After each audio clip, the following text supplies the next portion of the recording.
When I was about 20 years old, I happened to find myself in Vietnam, and I served as a helicopter pilot. And one of the missions that we flew on a regular basis was to resupply the 2nd Brigade of the 9th Infantry Division.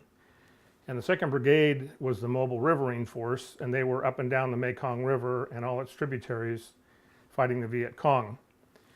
So what we would do is attempt to land a Huey helicopter on a deck that was about 10 by 12 feet, as I recall.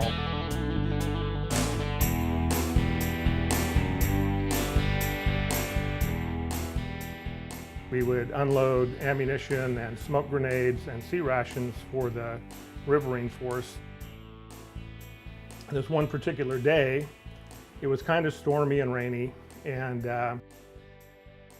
there's an LSO, which is Landing Signal Officer, who stands on this little tiny deck and attempts to direct you to land on this little postage stamp in the middle of the river, which is going pretty quickly in the opposite direction. So I'm approaching in heavy wind. The boat is trying to maintain a fairly stationary position.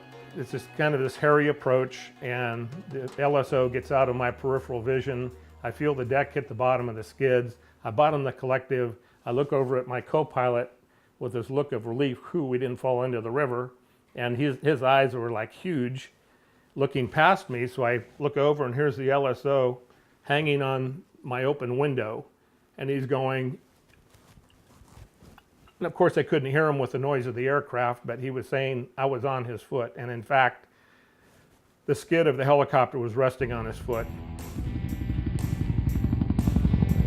We ended up medevacing him to the base camp, and he went home for the duration of the war.